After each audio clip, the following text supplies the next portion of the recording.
ஏக இறைவனின் சாந்தியும் சமாதானமும் நம் அனைவரின் மீதும் உண்டாவதாக. Hi students, it's Faisal. Have a good day.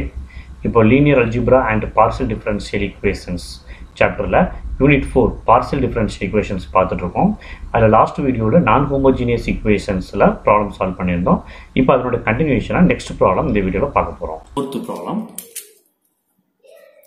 Question என்ன அப்படின்னா, solve d square d dash d dash minus 1 into z equal to 0 into z equal to 0 இருக்கு. இதில் பார்த்தீங்கன்னா ஒரு d ஸ்கொயர் டேர்ம் இருக்கு, ஒரு d dash டேர்ம் இருக்கு. நம்ம பார்த்த ஜென்ரல் ஃபார்ம்ல வந்து ஒரு d, ஒரு d dash, ஒரு கான்ஸ்டன்ட், இந்த மூணு தான் இருக்கணும், வேற எதுவும் இருக்கக்கூடாது ஜென்ரல் ஃபார்ம் படி. ஸோ இந்த கொடுத்துருக்கிற ஈக்குவேஷனை நம்மளோட ஜென்ரல் ஃபார்முக்கு மாற்றணும். ஸோ இப்போ என்ன பண்ணலாம் அப்படின்னு யோசிக்கிறேன். சொல்யூஷன் ஒரு என்ன செய்யுங்க, இங்க ஒரு டி ஸ்கொயர் இருக்கா, இங்க ஒரு -1 இருக்கா, இந்த ரெண்டையும் சேர்த்து எழுதிக்கலாமா?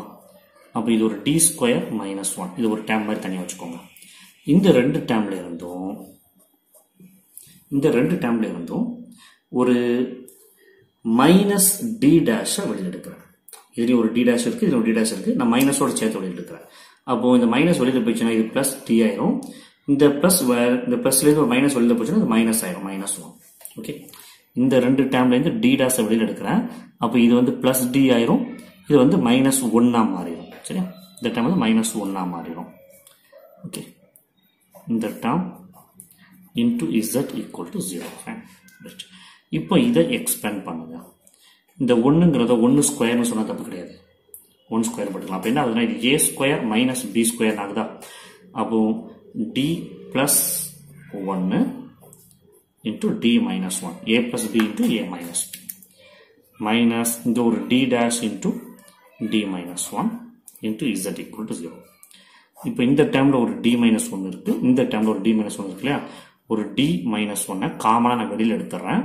அப்போ உள்ளுக்குள்ள இங்க ஒரு d plus 1 மைனஸ் இங்க ஒரு d dash, இது வெளியில போயிடுச்சு, மைனஸ் ஒரு d dash மட்டும் into z equal to 0.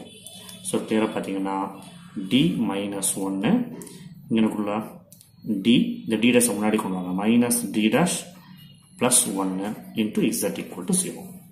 Okay, இதை நம்மளோட ஜென்ரல் ஃபார்முக்கு மாற்றுவோமா? ஜென்ரல் ஃபார்முக்கு மாத்துறதா இருந்தா இங்க d க்கு அப்புறம் d dash டேர்ம் வரணும். d dash டேர்ம் வரல, அப்ப அது 0 d dash சொல்லிக்குவோமா? d dash term 0 d dash. சரிங்களா? ஸோ அப்போ இந்த டேர்ம் என்ன ஆகும் அப்படின்னு சொன்னா d மைனஸ் 0 d dash, அதுக்கு அடுத்த நம்பர் -1 தான், -1. d minus 0 d dash -1 வச்சுக்கிறேன். அதே மாதிரி இங்க பாத்தீங்கன்னா d minus d dash இருக்கு, இங்க மைனஸ்ல நம்பர் இருக்கணும். அப்ப இந்த +1ங்கிறத மைனஸ் ஆஃப் -1 போட்டுக்கலாமா? அப்போ d minus d dash minus of -1,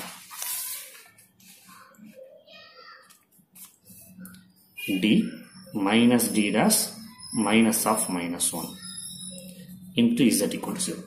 இப்போ இங்க இது m, இந்த நம்பர் c, இங்க m ஓட வேல்யூ வந்து 1 இருக்குன்னு அர்த்தம். இங்க வந்து இது m, இது c. அப்போ இதை m1 c1, இதை m2 c2 சொல்லி எடுத்துக்கலாம். Okay fine. ஸோ அப்போ ஆட்டோமேட்டிக் டைரக்டா போயிட்டுமா? m1 equal to 0, c1 equal to 1 தான். அதே மாதிரி m2 equal to 1, c2 equal to -1. So அப்போ காம்ப்ளிமெண்டரி ஃபங்க்ஷன் போறப்ப முதல்ல இந்த term e power c1x 1 into x x, f of y plus m1x 0x, okay, plus e power c2x minus x minus 1 into x minus x, இங்க f1 இங்க f2, y plus m2x, m2 வந்து 1, so y plus x. சரிங்களா? so y plus x. so அப்ப இதை simplify பண்ணோம்னு சொன்னா e power x f1 of y plus 0x விட்டுறலாம் இல்லையா? அடுத்து e power minus x f2 of y plus x. இதான் காம்ப்ளிமெண்டரி ஃபங்க்ஷன். இங்கேயும் ரைட் ஹேண்ட் சைடு வந்து 0 here, RHS equal to 0, that implies pi equal to 0. Therefore general solution is z equal to only complementary function, that is z equal to e power x f1 of y e power minus x f2 of y plus x. This is the required equation. So, இதான் தேவையான equation சொல்லி இந்த ப்ராப்ளத்தை முடிச்சிடலாம். Fine.